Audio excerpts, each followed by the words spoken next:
As epidemias de dengue estão cada vez mais frequentes no Brasil e o número de casos graves da doença tem aumentado. Só em 2022, a dengue provocou mais de 1.000 mortes no país. Óbitos que, em sua maioria, poderiam ter sido evitados. O cenário de combate às arboviroses se tornou ainda mais complexo com a identificação dos primeiros casos de chikungunya e zika no Brasil. Doenças também transmitidas pelo Aedes aegypti. Investigações de óbitos por dengue sugerem que os índices elevados de letalidade dessa arbovirose podem ter relação com o manejo clínico inadequado ou com o não reconhecimento dos sinais de alarme e de gravidade da doença. Por isso, o professor Carlos Brito vai nos ajudar a rever procedimentos que salvam vidas, como a pesquisa por sintomas, a realização de exames complementares, o estadiamento clínico, a reavaliação de casos, entre outros. Obrigado pela presença, professor Carlos Brito. Olá, Jesus. Estendo o cumprimento para todos aqueles que nos assistem. E esse será um momento bastante oportuno e excelente para que a gente possa conversar, discutir sobre as arboviroses, destacando principalmente os pontos relevantes, como você bem falou, do novo protocolo, dos protocolos atualizados, né? Para uma doença que é grave, né? As doenças arboviroses são extremamente graves e é um problema de saúde pública que a gente precisa abordar. Fico à disposição. O primeiro passo para evitar casos graves de dengue, chikungunya e zika é o diagnóstico correto. Por isso, eu pergunto ao professor Carlos Brito, quais sintomas podem diferenciar estas arboviroses entre si e de outras doenças febris ou exantemáticas agudas? Isso é extremamente relevante, porque as doenças elas têm características, sinais e sintomas que são comuns. E eu costumo dizer que muito mais importante do que identificar esses sinais e sintomas, que são relevantes, é claro, é a gente saber o momento de início, a intensidade e a duração. Isso é que vai permitir que o profissional de saúde consiga diferenciar uma doença da outra. Então, para dar alguns exemplos, a febre pode estar presente nas 3 doenças. Mas esse gráfico que agora vocês devem estar visualizando, a gente observa claramente que a característica da febre, da dengue, é uma febre intensa, é uma febre persistente, o paciente tem sintomas várias vezes ao longo do dia, precisa tomar antitérmico, e essa febre pode durar 5 dias ou até mais do que isso. É diferente da zika, onde zika a febre é quase que inexistente, ou o paciente tem um sintoma de febre leve, às vezes um episódio, 2, e dura até 2 dias. Né? Na chikungunya, por exemplo, é até parecido com a dengue, ela pode ter febre, uma febre intensa, às vezes ela não é tão duradoura como acontece na dengue, ela dura ali 2, 3 dias, e essa é uma característica, por exemplo, da febre, o que muda, portanto, a intensidade, a frequência e a duração dos sintomas. E a mesma coisa de respeito também à presença da mancha na pele, né? O rash, o exantema. Diferente da zika, a zika ela aparece no primeiro dia, e às vezes na zika é interessante porque esse pode ser o primeiro sintoma que faz com que o paciente procure a unidade de saúde, e às vezes é só esse sintoma.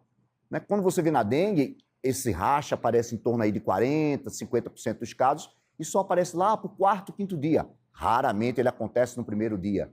A chikungunya pode ter sintoma do rash? Pode, nessa frequência de 40%, é um pouquinho mais tardio, mas numa frequência um pouco menor, mas nos últimos anos ele até tem aparecido com uma frequência maior. E tem outras características clínicas que são extremamente importantes, que é a dor muscular e a dor articular. Então, é interessante que muitos desses fluxogramas, diferente desses que vocês estão visualizando, ele coloca tudo no mesmo grupo, dor muscular e dor articular. É diferente. Primeiro que a dengue predomina uma dor muscular. A dengue é uma doença que atinge os músculos, ela não é uma doença artritogênica, como a gente diz, que acomete a articulação. Então é preciso fazer a pergunta correta ao paciente. Perguntar, como a gente diz lá no Nordeste, se eu tenho dor no músculo ou tem dor nas juntas. Se for dor muscular, isso é uma característica mais de dengue, né? E ela pode ser realmente uma dor atingindo o corpo todo. Claro, se você perguntar, dói o corpo todo, o paciente vai dizer que dói o corpo todo. Então é preciso fazer a pergunta certa. Já na chikungunya, e esse é o extremo tipo de manifestação de intensidade dessa dor, ela é mais articular. Pode, claro, doer o músculo também. Mas quando você pergunta ao paciente, dói as juntas, ele vai dizer que dói as juntas, é uma dor extremamente intensa, que aparece já no primeiro dia de manifestação e que pode vir acompanhado de inchaço.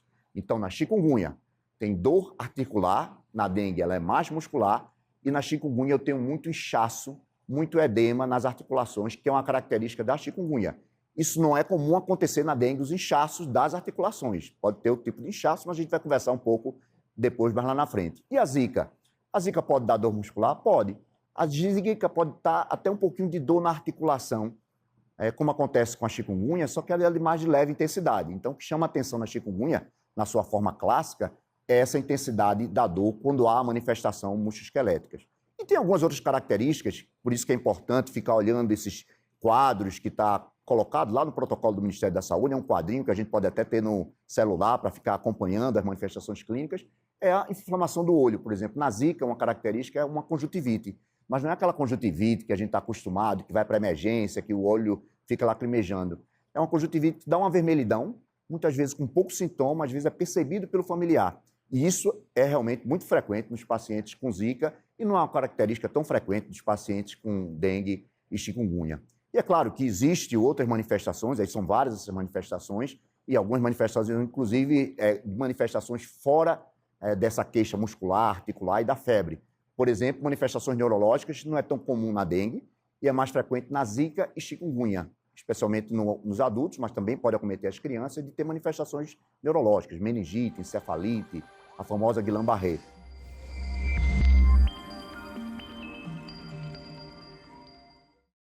A dengue é uma doença dinâmica e sistêmica, e o tratamento efetivo depende do reconhecimento rápido de sinais, da hidratação intensa, da vigilância por problemas clínicos que podem surgir durante a evolução da doença e do acompanhamento contínuo do paciente. Professor, quais são os sinais de alarme da dengue? Jesus, isso é extremamente importante, né? Porque é preciso entender por que esse sinal de alarme.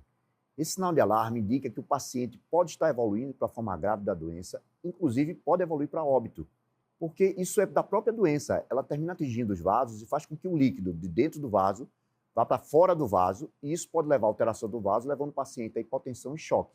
Mas antes disso, ele começa a dar alguns sintomas e alguns sinais que indicam que ele pode estar evoluindo com esse mecanismo e pode evoluir para a forma grave. E os sintomas são vários.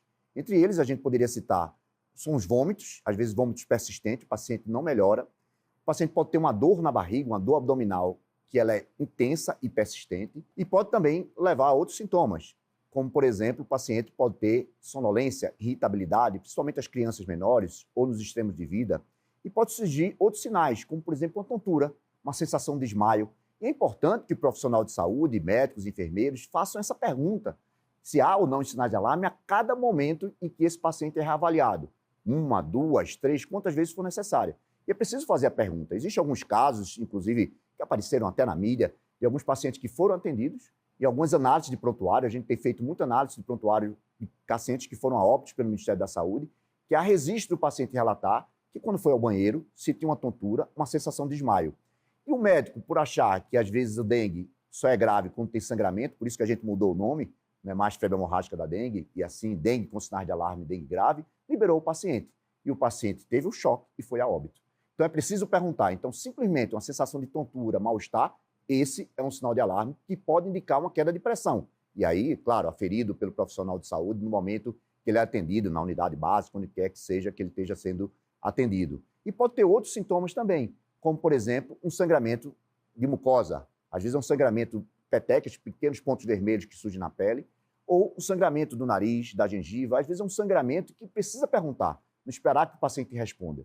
Quando escovou os dentes de manhã, teve algum sangramento da mucosa, se teve um sangramento, isso não era habitual, isso pode estar diante realmente do sinal de alarme. Existem outros, né? Claro que você pode investigar na hora do exame físico, sentindo, por exemplo, um aumento do fígado, você pode ter um exame laboratorial, quando for oportuno a realização desse exame, que você começa a aumentar o hemograma, por exemplo, o hematócrito, que é um dos elementos do sangue, começa a mostrar que ele está muito alto, mostrando que o sangue está concentrado e essa taxa aumenta. Esse também é um sinal de alarme laboratorial que vai ser realizado, claro, em alguns pacientes. Mas esses sinais de alarme são extremamente importantes, que eles sejam pesquisados repetidamente, porque a gente identificando a presença desses sinais de alarme, como o próprio nome diz, surge aquela luz amarela, quase vermelha, dizendo que esse paciente precisa de uma avaliação, e a gente vai ver no estadiamento clínico que ele precisa ficar em leito de observação, em leito de internação, ser hidratado adequadamente, desde o momento quando eu suspeito que ele tem realmente, ou identifico que ele tem sinais de alarme. E esses sinais de alarme e de gravidade devem ser levados em consideração no momento de fazer o estadiamento do paciente, né? Perfeito. Essas perguntas são fundamentais. E aí vocês vão visualizar agora um fluxograma. Eu costumo dizer que a gente tem uma ferramenta excelente. Esse fluxograma, que pode estar facilmente disponível. São cartazes que são produzidos, que pode estar fixado nas unidades básicas, em todas as unidades de saúde, para que o profissional de saúde possa visualizar. E esse fluxograma, esse cartaz, que pode estar até mesmo no PDF lá, no celular, como eu falei anteriormente, está acessível. Eu costumo dizer, com tanta experiência ao longo do tempo na área de clínica médica, que a gente deve seguir os fluxogramas. E esse fluxograma já foi testado e validado. E nele estão, inclusive, essas perguntas, para a gente não esquecer das perguntas. Nesse fluxograma, como vocês podem bem ver aí, ele já reforça os sinais de alarme, porque eu tenho dificuldade, às vezes, de memorizar todos esses sinais de alarme. E minha recomendação é que, para dengue, não adianta você achar que memorizou, que você tem experiência, que eu acho que pode fazer assim, porque eu já tenho experiência em outras doenças. Essa é uma doença diferente. Ela tem uma característica, uma dinâmica que é completamente diferente. E o protocolo dela é diferente de todas as outras doenças, né? Claro que isso não é uma peculiaridade só da dengue, mas essa é uma característica que tem levado os pacientes aos óbitos, inclusive porque as pessoas não têm seguido os protocolos. Então, se eu tenho uma ferramenta que eu posso consultar a cada paciente que eu analiso, que eu posso visualizar ele, a possibilidade de erro é muito pequena. A gente tem 99% de chance de conduzir os casos de forma adequada, e, é claro, existem as exceções que existem em qualquer área. Então, vamos seguir o fluxograma. E o que é que esse fluxograma diz? Está bem claro aí. Primeiro, é claro, eu preciso suspeitar que é o caso de dengue. As características clínicas que nós já conversamos. É uma doença febril aguda, a suspeita é clínica, eu não preciso, no momento, precisar de um exame laboratorial para confirmar a doença, e a gente vai conversar também sobre isso. A suspeita tem que ser clínica. Então, é uma doença febril aguda, suspeita de dengue. Vamos seguir o fluxograma, porque ela tem peculiaridades, principalmente no que diz respeito à hidratação, que será extremamente importante para que o paciente não complique. E aí vem logo as perguntas. A primeira pergunta é, tem sinais de alarme e de gravidade? E o fluxograma mostra aí, vocês podem visualizar, que a partir daí eu vou poder estadiar o paciente, classificar ele em grupo A, B, C ou D. Então, se a pergunta tem sinais de alarme ou sinais de gravidade, se for sim, eu já pulo, como vocês observam aí no fluxograma, para o amarelo. Tem sinais de alarme, então é o grupo C. E lá está escrito, inclusive, quais são os sinais de alarme que eu devo pesquisar, olhando para o paciente, olhando para o fluxograma, quais as perguntas que eu devo fazer. E se tiver sinais de gravidade, ele pula para o grupo D, que é o paciente grave, como a gente vai ver, tem recomendações específicas e todo o aspecto necessário para essa abordagem. Bom, se não tem sinais de alarme, eu pesquisei, perguntei ao paciente, verifiquei no exame físico e não tem sinais de gravidade, ele pode ser o grupo A ou o grupo B. E como vocês verem no fluxograma, cabe uma outra pergunta. Tem prova de laço positiva, tem principalmente presença de comorbidades, ele tem uma doença que leva a risco, e que a gente já tem demonstrado isso, né? Pacientes idosos, paciente com diabetes, com hipertensão, são comorbidades e ele tem um risco maior. Então, devo fazer essa pergunta. E que comorbidades são essas? Lá no fluxograma, no finalzinho do fluxograma, está dizendo quais são os pacientes. É uma diabetes de difícil controle, que toma várias medicações, é um hipertenso não controlado, ou que está sem uso de medicamento. Então, existe, claro, alguns grupos, não é todo paciente hipertenso e diabético. Mas lá na tabelinha, no fluxograma, no cartaz, no PDF, vai estar especificando lá exatamente esse detalhe, que são pacientes de risco. Se ele atingir alguma dessas perguntas características, ele vai para o grupo B, que já requer uma abordagem diferente do C e D, mas requer uma abordagem diferente. Se ele não tem sinais de alarme, não tem sinais de gravidade, não tem nenhum desses fatores de risco, como comorbidade ou algumas dificuldades sociais de ir para a unidade de saúde, né? E eu estou olhando lá todas essas características, porque eu não consigo memorizar, eu tenho que checar realmente todas elas, ele será grupo A, que corresponde a uma grande parte dos pacientes, ainda bem. E aí ele será o grupo A, que não tem nenhuma dessas características. Bom, então eu estadiei o paciente, eu estou diante do fluxograma, consegui classificar o paciente, e aí qual é a outra vantagem do fluxograma? A partir daí, eu vou ter a identificação do que fazer com esses pacientes a cada momento. Desde onde ele vai ser observado, quais os exames complementares, e a gente vai ver agora, na próxima etapa, esses dados especificamente. Um fato importante é que quando o paciente já chega com suspeita de dengue, onde ele estiver, esperando até o próprio atendimento, e ele é uma suspeita de dengue, ele deve ser hidratado. A hidratação é a base para evitar que esses pacientes morram. E, mais uma vez, nas análises dos óbitos, isso é publicação científica, a gente viu que o paciente não é hidratado, as pessoas esquecem. Então, ele vai estar hidratado lá, mesmo esperando o atendimento, já com a hidratação oral, né, que seja um grupo B e assim sucessivamente. E o fluxograma ajuda a tomar essa decisão. Então, veja que bom esse fluxograma, né? Então, onde acompanhar esses pacientes? Então, se for um grupo A, eu já estadiei, eu já classifiquei esse paciente pode ser liberado para casa. E o fluxograma vai explicando, liberado para casa, mas liberado como?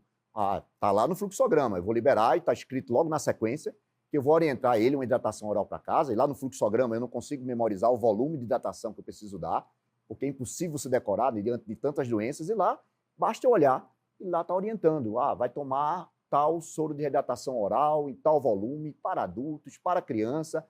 Já explico a ele, o fluxograma orienta que lembra ele dos sinais de alarme, claro, de uma forma que ele possa entender de forma simples, né? E tem um cartão, inclusive, da dengue, que é importantíssimo que esse cartão fosse distribuído, porque lá ele fala de forma simplificada para o paciente quais são os sinais de alarme. Então, se tiver tontura, sensação de desmaio, começar a vomitar, no quarto dia, quando a febre baixa, há um perigo aí, porque é interessante, exatamente no quarto dia, quando a febre baixa, dá uma sensação, às vezes, de falsa segurança, é onde pode os casos que evoluem para forma grave e choque começar a apresentar. Então, o paciente regride a febre e pode começar a surgir os sinais de alarme. Então, tudo isso, o cartão da dengue orienta e o profissional de saúde vai reforçar junto ao paciente. Diz, se tiver qualquer sinal de alarme, você deve procurar o serviço imediatamente.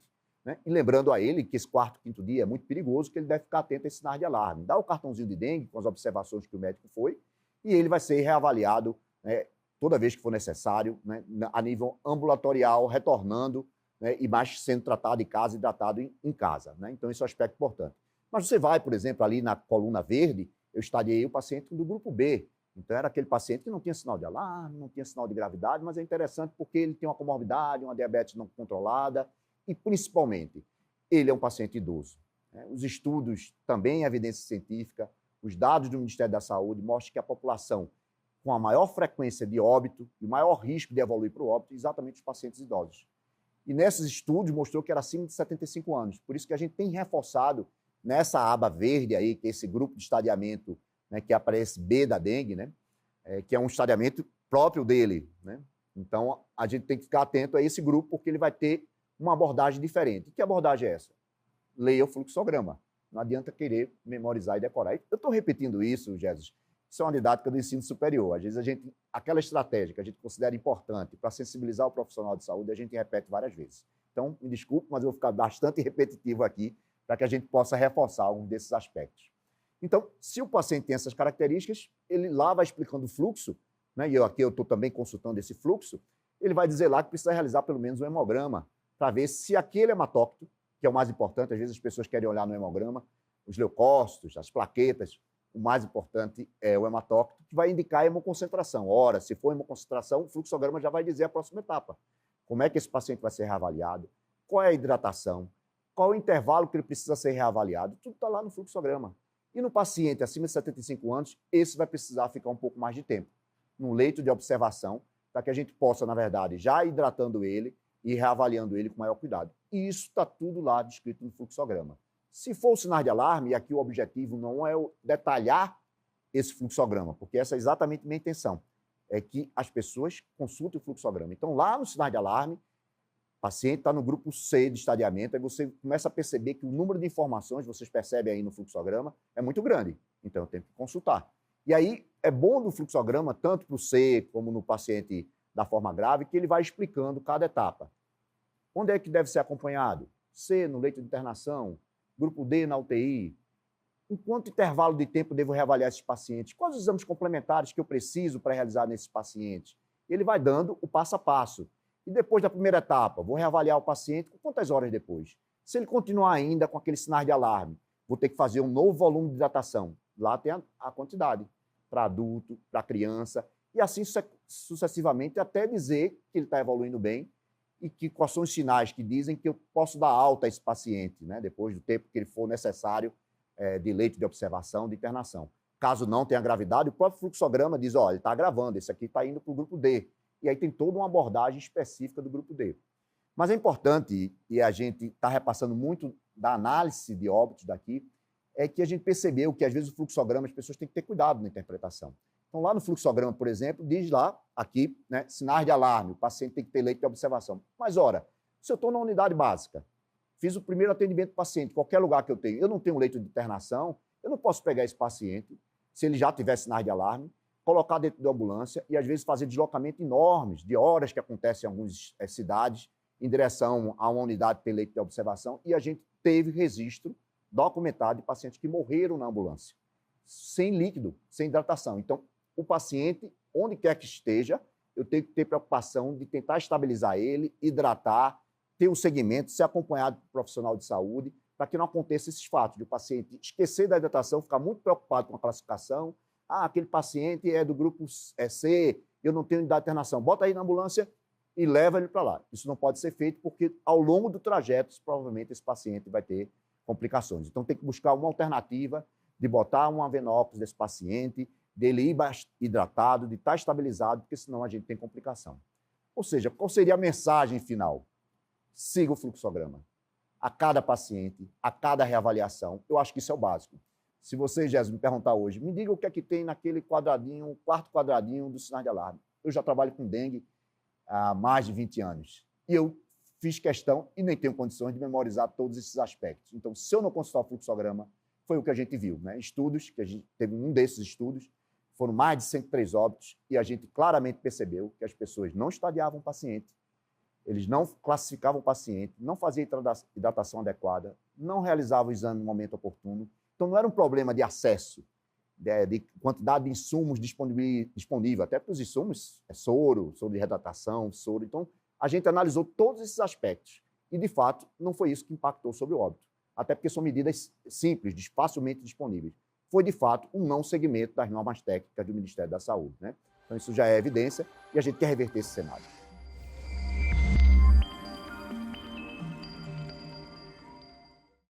A chikungunya é uma arbovirose que pode gerar complicações diretas ou indiretas.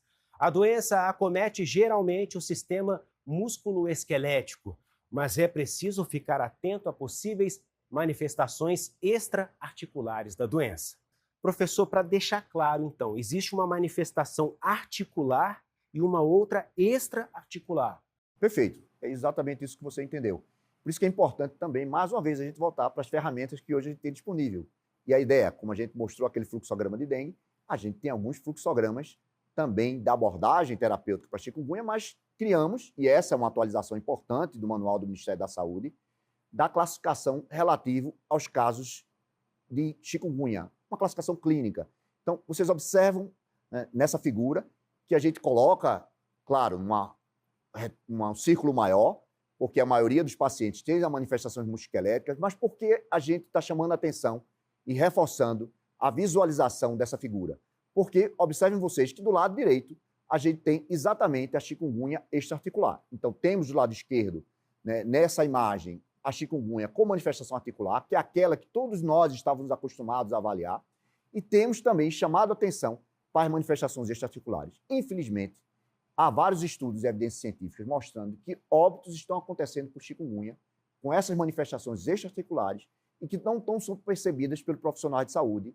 Muitas vezes o médico, o paciente, como esses casos de gravidade óbito, diferente da dengue, que acontece ali no quarto, quinto dia, eles podem acontecer nesse período, com choque, inclusive, mas eles podem ser um pouco mais tardios. Eles podem acontecer depois da primeira semana, na segunda semana, terceira semana e até mais tardiamente. E aí eles complicam, às vezes vão até para a unidade de terapia intensiva, o paciente vai a óbito e o profissional de saúde, como desconhece essa manifestação, porque sempre aprendeu que é uma doença musculoesquelética, ele não associa aquele óbito desencadeado pela chikungunya.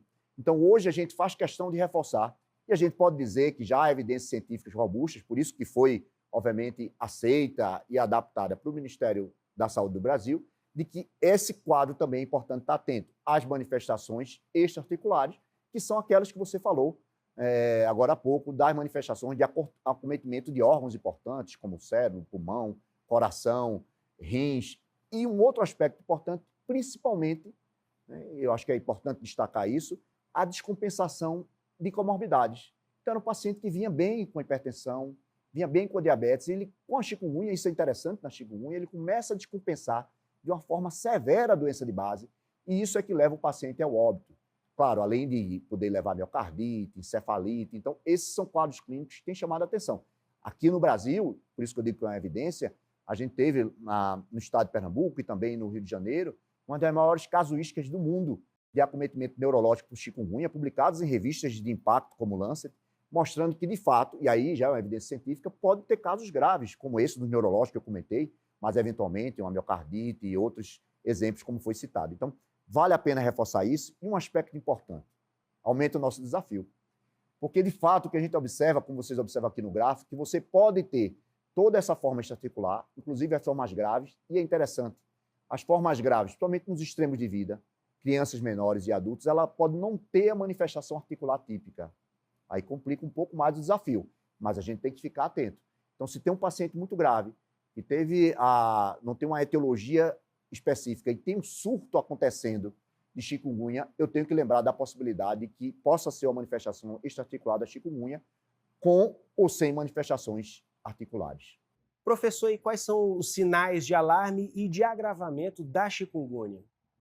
Essa é uma discussão interessante e o que a gente tem utilizado são sinais de alarme dos próprios sintomas e sinais que acontecem quando esses órgãos são atingidos pela chikungunya. Então, por exemplo, manifestações neurológicas. Lá no fluxograma, inclusive, aliás, na figura que define articular e extraarticular, também está lá para a gente dar uma checadinha quais são esses sinais e sintomas. Mas, por exemplo, no neurológico, como é uma manifestação neurológica, habitualmente o paciente pode começar com irritabilidade, ou confusão mental, ou com muita cefaleia, e tem os quadros, inclusive, dos pacientes começarem a ter vômitos, é um caso de meningite, um caso de encefalite, ou nos casos de Guillain-Barré, que a gente viu tanto falado na mídia, ele pode começar a ter déficit de força. Como isso pode acontecer na chikungunya, surgindo esses sinais de alarme no paciente que tem uma suspeita de arbovirose, opa, essa deve ser uma manifestação extraarticular, eu tenho que pensar na chikungunya. Ou no coração, levando a inflamação, uma miocardite, e às vezes o sintoma pode ser inicialmente uma arritmia. Tem estudos mostrando bradicardia, uma redução da frequência cardíaca, mas depois ele pode ter as outras características que são uma miocardite. E pode ter, de acordo com cada órgão acometido, os sintomas específicos daquele acometimento. Ele pode ter, por exemplo, uma queixa de falta de ar. O que é interessante, ela pode dar uma inflamação do pulmão, uma pneumonite, mas a gente chama atenção que esses pacientes, a literatura tem mostrado, que pela própria imobilidade, e talvez esses pacientes tenham alterações de coagulação que facilita eles formarem trombo, eles podem, lá na segunda semana, terceira semana, desgarrar um trombo, fazer uma embolia pulmonar. Embolia pulmonar é uma complicação indireta dos pacientes com chikungunya. E você precisa estar atento. Ora, fez uma embolia pulmonar, tem um relato de chikungunya aí, com manifestações musculoesqueléticas, é provável que seja uma complicação daquele paciente que tenha chikungunya. E, obviamente, reduzir o volume de diurese, né? Alguns sinais de alarme são comuns a todas as doenças, né? Dengue, por exemplo, a gente reforça isso, o paciente começa a reduzir o volume de urina, pode ser que seja um sinal de alarme, então tem que ficar atento. Se reduzir o volume de urina, esse paciente vai lá na dengue ficar em observação, e não é diferente também no chikungunya. O paciente reduziu o volume de diurese dele, pode ser que ele esteja fazendo realmente algum quadro de hipotensão ou alguma alteração renal também. E lembrando, claro, todas essas compensações de doença, comorbidade que eu havia falado anteriormente, né, o diabético, o hipertenso, se ele está descompensando, isso pode ser uma consequência da infecção desencadeada pela chikungunya. E a chikungunya pode se manifestar de diferentes formas em recém-nascidos, em crianças pequenas? Aí caberia uma ressalva importante, porque, de fato, na gestação tem uma preocupação, não especificamente com uma formação fetal. Mas, por exemplo, se uma gestante, no final da gravidez, já tudo programadozinho, já tudo preparado para ir para a maternidade, ela começa a ter sintomas de chikungunya, e a criança nasce, ela ainda com infecção aguda, na sua fase aguda da chikungunya, a criança, ao nascer, ela tem um risco de contaminação, que é em torno de 50%, que acontece no canal do parto, e não tem interferência se é parto normal ou parto cesárea. O risco é mesmo, a gente não vai mudar a conduta pelo fato da mãe estar com chikungunya. Claro, obviamente vai depender da gravidade dessa mãe, mas eu estou falando de uma condição habitual, que ela tem sintoma de febre, está com as dores articulares, mas tem seu parto ocorrendo de forma tranquila. Quando a criança nasce, ela não vai ter sintomas, porque é agora que ela foi contaminada. Mas essas crianças têm um risco aí de percentual significativo de se infectar, e os sintomas da criança só acontecer depois de 4 a 5 dias. E aí ela pode ter sintomas mais graves do que atualmente acontece em outras situações, principalmente fazer quadros de encefalopatia, manifestações neurológicas, hemorragias. Inclusive, há uma recomendação que essa gestante, nessa condição, ainda que a criança tenha nascido normal, a criança deve permanecer na maternidade até 5 dias para ver se ele não vai evoluir com uma dessas sintomatologias. Então, esse é um alerta importante. E um outro aspecto que você fez também é que as crianças, né, tanto os recém-nascidos né? Agora não mais por contaminação. Nessa contaminação no próprio ambiente, né? Já nasceu, tem um mosquito lá, picou a criancinha, né? Ou as crianças maiores, é interessante. Elas têm uma manifestação clínica que pode não ser tão característica. Isso leva à confusão. Por exemplo, a chikungunya tem manifestações de pele, isso pode acontecer no adulto, mais frequente na criança, não só aquela vermelhidão que aparece nas outras arboviroses, mas ela pode aparecer, por exemplo, bolhas, ela pode aparecer descamações, ela tem um polimorfismo de manifestações cutâneas na chikungunya que difere das outras. As outras é aquele rash, que tem as diferenças entre o rash, que está lá naquela tabelinha da característica do rash de cada uma, mas é interessante que ele pode ter essas outras lesões bolhosas, descamativas, fazendo, às vezes, descamação da orelha, da palma da mão, da planta dos pés. É uma característica de chikungunya. E essas crianças, ela pode não se manifestar com o edema, o inchaço articular. Ela pode ter só uma irritabilidade extrema. São crianças que, quando a mãe toca, que bota no braço, até vai dar de mamar, elas choram, ficam irritadas. E aí é difícil fazer esse diagnóstico diferencial se eu não estou atento de uma epidemia que está acontecendo de chikungunya. Então, essa é uma atenção que precisa ter para essa faixa etária. O espectro clínico da chikungunya envolve 3 fases. Uma aguda, que pode durar até 14 dias, a pós-aguda, que vai de 15 a 90 dias, e a crônica, que pode passar de 3 meses. Professor, quais são os principais procedimentos de manejo clínico de pacientes com chikungunya?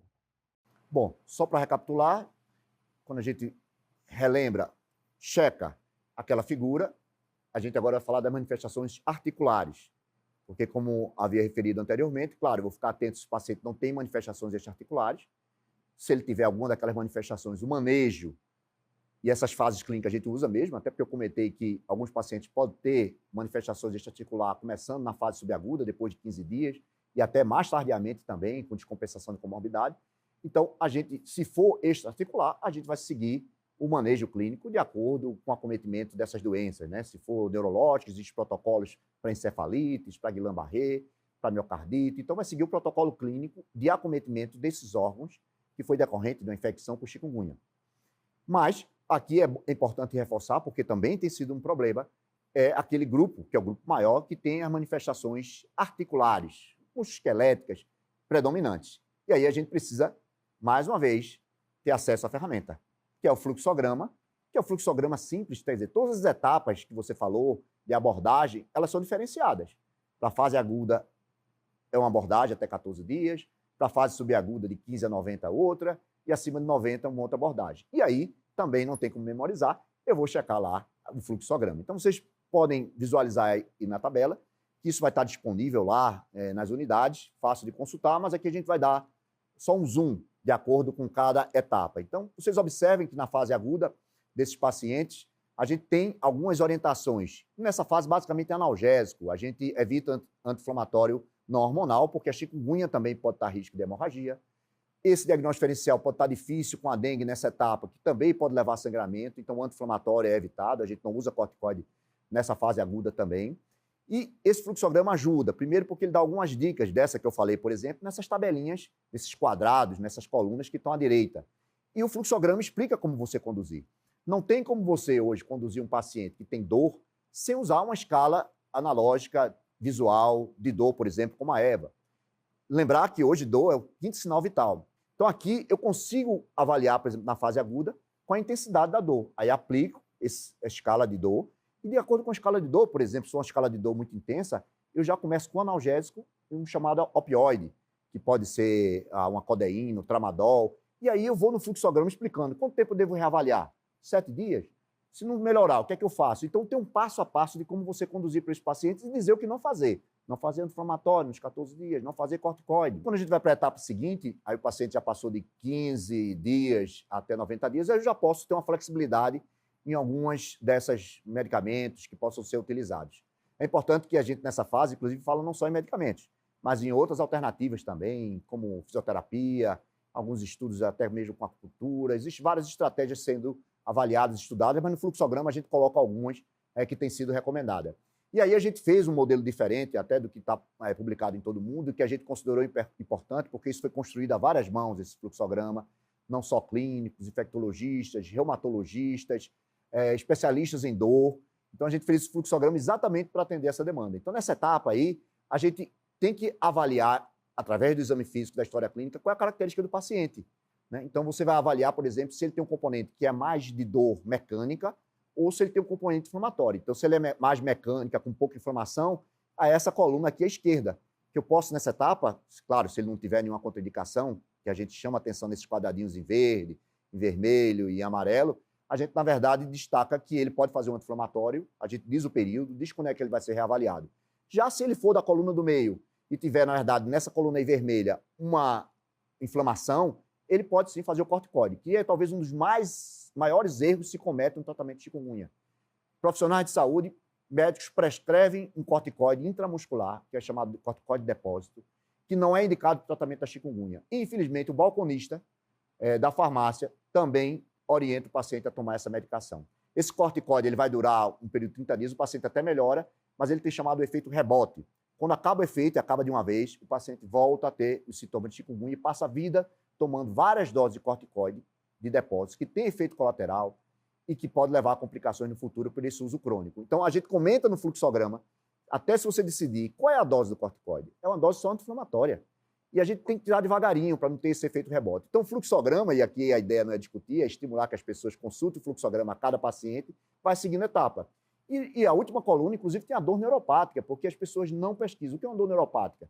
É uma dor de inflamação do nervo que acontece com chikungunya. Já tem estudos aqui, recentemente comentado em uma das reuniões do Ministério, do Replique, e na literatura, que até 30% ou mais dos pacientes podem ter essa dor neuropática, que é a inflamação do nervo. E essa não melhora com o analgésico que eu falei, com o anti-inflamatório. E aí eu tenho que fazer uma medicação específica, que está lá no fluxograma, que é uma medicação que age na dor neuropática, né? Que está lá, a mitriptilina, que está lá no fluxo. Às vezes o paciente tem que tomar uma medicação porque tem dor neuropática e tem os outros sintomas. E como é que eu sei que é dor neuropática? Eu nunca fiz esse diagnóstico. Tem uma tabelinha que está lá no protocolo, que é perguntas que você faz, só perguntas simples. Se o paciente responder uma quantidade X de perguntas daquela totalidade, ele tem uma dor neuropática, eu já posso começar a medicação. Então, eu preciso aplicar as ferramentas, senão eu não vou conduzir esse paciente adequadamente. E, por fim, a última etapa, que é exatamente essas que vocês agora estão no zoom na tela, que vai falar do paciente que passou por todas essas etapas e continua ainda com sintomas, já tem mais de 90 dias. Mas eu faço uma ressalva, é claro que alguns pacientes já estão aí na etapa de 90 dias e não tiveram a oportunidade de ter uma assistência e uma prescrição dessas medicações nas outras etapas. Então, é claro que isso é didático, mas alguns pacientes que nunca tiveram oportunidade, eu posso, por exemplo, apesar de ele ter mais de 90 dias, tentar a etapa do meio, né, etapas de 15 a 90 dias, tentar um corticoide para ele, antes de passar para a última etapa, se ele não teve a oportunidade de fazer aquela etapa intermediária aí, entre os 15 e 90 dias. Então, é um pouco dinâmico, mas aqui a gente está tentando ser acadêmico. E aí a recomendação hoje é, nesse grupo, a gente pode fazer hidroxicloroquina. Hidroxicloroquina é uma medicação utilizada para doença articular, e a gente está utilizando essa experiência dos pacientes reumatológicos. Não é indicada em fase aguda, né, para doença infecciosa, para doença viral, nunca foi. E ela, na verdade, ela tem uma indicação para essas fases crônicas da doença. A gente, mais uma vez, no fluxograma, faz algumas ressalvas. Qual é o cuidado que tem que ter com hidroxicloroquina? Né? O que é que deve ser feito? O que é que deve estar atento a essa medicação? Porque ela não é isenta de efeitos colaterais. A gente faz essa ressalva e aí você pode fazer hidroxicloroquina. É o especialista que vai fazer, o reumatologista? Não. Porque se eu disse a vocês, Jesus, que são centenas de milhares de pessoas que vão cronificar sua doença articular, com um treinamento adequado, seguindo o fluxograma, ela pode ser aplicada lá na unidade básica e pode ter essa orientação ser feita por um generalista que vai prescrever essa medicação desde que ele siga o protocolo. Se o paciente, seguindo as etapas aí, não melhorou, ele persiste com essas manifestações, a gente definiu no Ministério que ele deveria procurar aí sim uma unidade de referência, e cada cidade, cada estado vai ter sua estratégia, e é para procurar uma unidade de referência e aí procurar o reumatologista.